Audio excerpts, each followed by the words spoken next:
ನಿನ್ನೆ ಮುದ್ದೇಬಿಹಾಳ್ ನಗರಸಭೆಯ ಅಧ್ಯಕ್ಷ ಮತ್ತು ಉಪಾಧ್ಯಕ್ಷರ ಚುನಾವಣೆ ಜಿದ್ದಾಜಿದ್ದಿಯಿಂದ ಕೂಡಿತ್ತು. ನಾಡಲ್ಲಿ ಅಧಿಕಾರದ ಚುಕ್ಕಾಣಿ ಹಿಡಿದ ಕೈ ನಾಯಕರಿಗೆ ಮುದ್ದೇಬಿಹಾಳ್ ನಗರಸಭೆ ಗದ್ದುಗೆ ಏರಲು ಅಷ್ಟು ಸುಲಭದ ಮಾತಾಗಿರಲಿಲ್ಲ.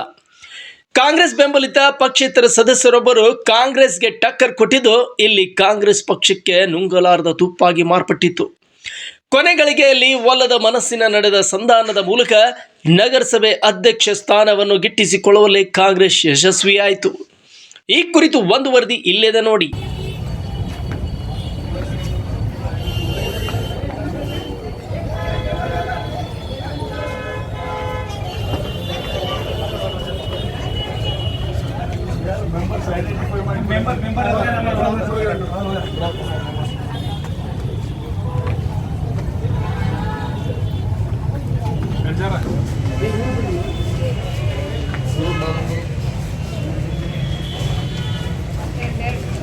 ಹೌದು, ರಾಜ್ಯದಲ್ಲಿ ಅಧಿಕಾರದ ಗದ್ದುಗೆ ಏರಿದ ಕೈಪಡೆ ಮುದ್ದೇಬಿಹಾಳದ ಪುರಸಭೆ ಗದ್ದುಗೆ ಏರಲು ಹರಸಾಹಸ ಪಡುವಂತಾಯಿತು. ಒಂದು ವೇಳೆ ಕಾಂಗ್ರೆಸ್ ಅಧ್ಯಕ್ಷ ಸ್ಥಾನವನ್ನು ಗಿಟ್ಟಿಸಿಕೊಳ್ಳದೆ ಹೋಗಿದ್ರೆ ಕಾಂಗ್ರೆಸ್ ಪಕ್ಷ ಕ್ಷೇತ್ರದಲ್ಲಿಯೇ ಭಾರೀ ಮುಖಭಂಗ ಎದುರಿಸುವ ಸಾಧ್ಯತೆ ಇತ್ತು. ಆದರೆ ಕೈ ನಾಯಕರ ಭರವಸೆಗೆ ಶಾಕ್ ನೀಡಿದ್ದ ಕೈ ಬೆಂಬಲಿತ ಪಕ್ಷೇತರ ಸದಸ್ಯ ರಿಯಾಜ್ ಡೌಲ್ಗೆ ಕೊನೆಗಳಿಗೆಯಲ್ಲಿ ತನ್ನ ನಾಮಿನೇಷನ್ವನ್ನು ಹಿಂಪಡೆದು ಕಾಂಗ್ರೆಸ್ಗೆ ಬೆಂಬಲ ಸೂಚಿಸಿ ಕ್ಷೇತ್ರದಲ್ಲಿ ಕೈಯನ್ನು ಮೇಲು ಮಾಡಿದರು.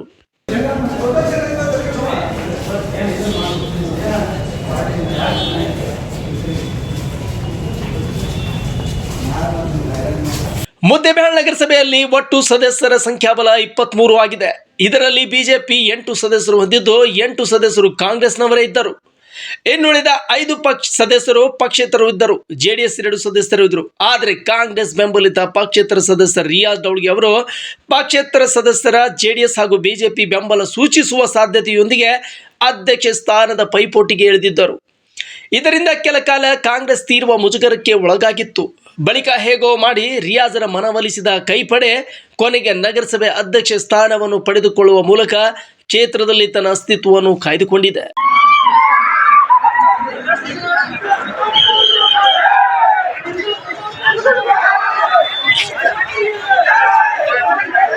ಸಿನಿಮೆಯ ರೀತಿಯಲ್ಲಿ ನಡೆದ ಈ ಮುದ್ದೇಬಿಹಾಳ್ ಪುರಸಭೆಯ ಅಧ್ಯಕ್ಷ ಹಾಗೂ ಉಪಾಧ್ಯಕ್ಷರ ಚುನಾವಣೆಯಲ್ಲಿ ಅಧ್ಯಕ್ಷರಾಗಿ ಕಾಂಗ್ರೆಸ್ ಅಭ್ಯರ್ಥಿ ಮಹಬೂಬ್ ಗೊಳಸಂಗಿ, ಉಪಾಧ್ಯಕ್ಷರಾಗಿ ಕೈ ಅಭ್ಯರ್ಥಿ ಪ್ರೀತಿ ದೇಗನಾಳ್ ಆಯ್ಕೆಯಾಗಿದ್ದರು.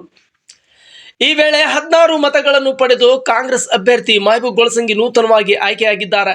ಈ ಹಿನ್ನೆಲೆಯಲ್ಲಿ ಕ್ಷೇತ್ರದ ಶಾಸಕ ಅಪ್ಪಾಜಿ ನಾಡಗೌಡರು ನಗರಸಭೆ ಗೆದ್ದ ಸಂತೋಷ ವ್ಯಕ್ತಪಡಿಸಿದರು. ಹೆಚ್ಚು ನನ್ನ ಕಾನ್ಸಿಯಸ್ ಏನಿದೆ ಇವತ್ತಿಗೂ ಕೂಡ ಯಾವುದಾದ್ರೂ ಕಾಯ್ದೆ ಬಹಿರವಾಗಿರ್ತಕ್ಕಂಥ ಕಾನೂನು ಬಹಿರವಾಗಿರ್ತಕ್ಕಂಥ ಕೆಲಸಗಳನ್ನು ಮಾಡಲಿಕ್ಕೆ ಇವತ್ತಿಗೂ ನನ್ನ ಮನಸ್ಸು ಒಪ್ಪೋದಿಲ್ಲ ಅನ್ನುವಂಥದ್ದನ್ನು ಈ ಸಂದೇಶವನ್ನು ಕೊಡ್ತೀನಿ. ಮುಂದೆ ಅದರ ಬಗ್ಗೆ ಹೆಚ್ಚು ವಿಶ್ಲೇಷಣೆ ಕೊಡಲಿಕ್ಕೆ ಹೋಗೋದಿಲ್ಲ.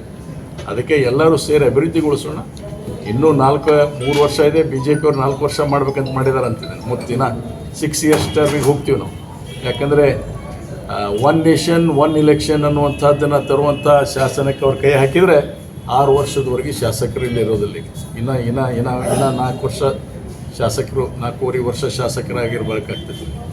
ಸೊ ಹೀಗಿದ್ದಾಗ ನಾವು ಅವ್ರನ್ನೆಲ್ಲ ವಿಶ್ವಾಸಕ್ಕೆ ತೆಗೆದುಕೊಂಡು ಮುಂದಿನ ಚುನಾವಣೆಯಲ್ಲಿ ಪಕ್ಷದ ಆಧಾರದ ಮೇಲೆ ಚುನಾವಣೆ ಆಗುವ ರೀತಿಯಲ್ಲಿ ಅದಕ್ಕೆ ಹೆಚ್ಚು ಒತ್ತನ್ನು ಕೊಡ್ತೀವಿ. ಒಳ್ಳೆಯ ಜನರು ಇದಕ್ಕೆ ಬರಬೇಕು, ಒಳ್ಳೆಯ ಜನರು ಇಲ್ಲಿಗೆ ಬರಬೇಕು. ಆ ರೀತಿಯಾಗಿ ಕೆಲಸ ಮಾಡಲಿಕ್ಕೆ ಅಧ್ಯಕ್ಷರಿಗೆ, ಉಪಾಧ್ಯಕ್ಷರೇ, ನಮ್ಮ ಮುಂದೆ ಬರುವಂಥವ್ರು ಎಲ್ಲರೂ ಅವರು ಕೂಡ ಆಕಾಂಕ್ಷಿಗಳೇ. ಯಾರಿದ್ದಾರೆ ಇಲ್ಲೆಲ್ಲರೂ ಆಕಾಂಕ್ಷಿಗಳೇ. ಅದರಲ್ಲಿ ಒಬ್ಬರು ಕಣದಿಂದ ಹಿಂದಕ್ಕೆ ಹೋದರು, ವಾಪಸ್ ತೊಗೊಂಡ್ರು. ಇಬ್ಬರು ಕಣದಲ್ಲಿದ್ದರು. ಮಹಬೂಬ್ ಗೊಳಸಂಗಿ ಮತ್ತು ರಿಯಾಜ್ ಡೌಲ್ಗೆ ಇದ್ದರು. ಅದನ್ನು ತೆಗೆಯುವ ಮೂಲಕ ನಾವು ಅಧ್ಯಕ್ಷ ಸ್ಥಾನವನ್ನು ಇದು ಮಾಡಿದ್ವಿ. ಆವಾಗ ಮಹಬೂಬ್ ಗೊಳಸಂಗಿ ಅವರು ಅಧ್ಯಕ್ಷ ಆಗಿ ಆಯ್ಕೆ ಆಗಿದ್ದಾರೆ. ಎಷ್ಟು ಮತ ತೊಗೊಂಡ್ರು ಸರ್? ಎಷ್ಟು ಜನ? 14 ಗೊಳಸಂಗಿ ಅವರಿಗೆ. ಹೌದು, 16. ಉಳಿದವರೆಲ್ಲ ಆಪ್ಷನ್ ಇದ್ದರು. ಉಪಾಧ್ಯಕ್ಷ ಸ್ಥಾನಕ್ಕೆ ಪ್ರೀತಿ ಶಂಕುಸಪ್ಪ ದೇವಿನ ಒಬ್ಬರು ಅರ್ಜಿ ಹಾಕಿದ್ರು.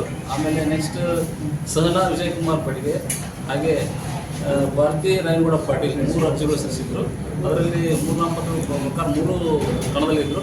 ಅದರಲ್ಲಿ ಪ್ರೀತಿ ಶಂಕುಸಪ್ಪ ದೇವಿನ ಅವರ ಕೈ ಮೂಲಕ ಎಲ್ಲರೂ 16 ಜನ ಮತ ಚಲಾಯಿಸಿದ್ದಾರೆ. ಇನ್ನು ಬಿಜೆಪಿ ಕೂಡ 8 ಸದಸ್ಯರು ಹೊಂದಿದ್ದು ಅಧ್ಯಕ್ಷ ಸ್ಥಾನಕ್ಕೆ ಬಸವರಾಜ್ ಮುರಾಳ್, ಸಹನಾ ಬಡಿಗೇರ್ ಅವರು ಉಪಾಧ್ಯಕ್ಷ ಸ್ಥಾನದ ಪೈಪೋಟಿಗೆ ಇಳಿದಿದ್ದರು.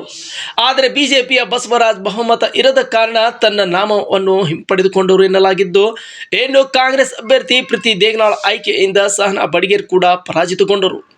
ಈ ವೇಳೆ ಪುರಸಭೆಯಿಂದ ಹೊರಬಂದ ಬಿಜೆಪಿ ಸದಸ್ಯರು ಅಸಮಾಧಾನ ವ್ಯಕ್ತಪಡಿಸಿದರು.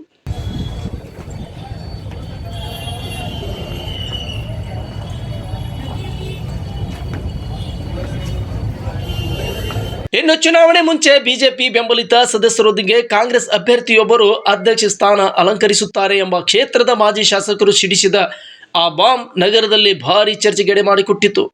ಆದರೆ ಇದನ್ನು ನಿರೂಪಕ್ಕೆ ಬಾರದ ಹಾಗೆ ನೋಡಿಕೊಂಡ ಕಾಂಗ್ರೆಸ್ ಹಲವು ಕಾರ್ಯತಂತ್ರಗಳನ್ನು ರೂಪಿಸಿ ಮತ್ತೆ ಸ್ವಪಕ್ಷೀಯವರನ್ನೇ ಅಧ್ಯಕ್ಷ ಉಪಾಧ್ಯಕ್ಷ ಸ್ಥಾನವನ್ನು ಗಿಟ್ಟಿಸಿಕೊಳ್ಳುವ ಮೂಲಕ ಕ್ಷೇತ್ರದಲ್ಲಿ ತನ್ನ ಅಸ್ತಿತ್ವವನ್ನು ಕಾಯ್ದುಕೊಂಡಿತು. ಒಟ್ಟಿನಲ್ಲಿ ಸಿನಿಮೆಯ ರೀತಿಯಲ್ಲಿ ನಡೆದ ಈ ಬಾರಿಯ ಮುದ್ದೇಬಿಹಾಳ್ ಪುರಸಭೆಯ ಅಧ್ಯಕ್ಷ ಹಾಗೂ ಉಪಾಧ್ಯಕ್ಷರ ಚುನಾವಣೆಯಲ್ಲಿ ಕಾಂಗ್ರೆಸ್ ಮತ್ತೆ ಮುದ್ದೇಬಿಹಾಳ್ ನಗರಸಭೆ ಅಧ್ಯಕ್ಷ ಪಟ್ಟಕ್ಕೆ ಏರಿದ್ದು ತನ್ನ ಅಸ್ತಿತ್ವವನ್ನು ಕಾಯ್ದುಕೊಂಡಿದೆ. ಅದೇನೇ ಇರಲಿ, ನೂತನವಾಗಿ ಆಯ್ಕೆಯಾದ ಅಧ್ಯಕ್ಷರು ಮುದ್ದೇಬಿಹಾಳ್ ನಗರಕ್ಕೆ ಉತ್ತಮ ಅಭಿವೃದ್ಧಿ ಕೆಲಸ ಮಾಡಲಿ ಎಂಬುದು ಜನರ ಆಶಯವಾಗಿದೆ. Suraj Risaldar, news desk, Tsunami TV, Muddebihal.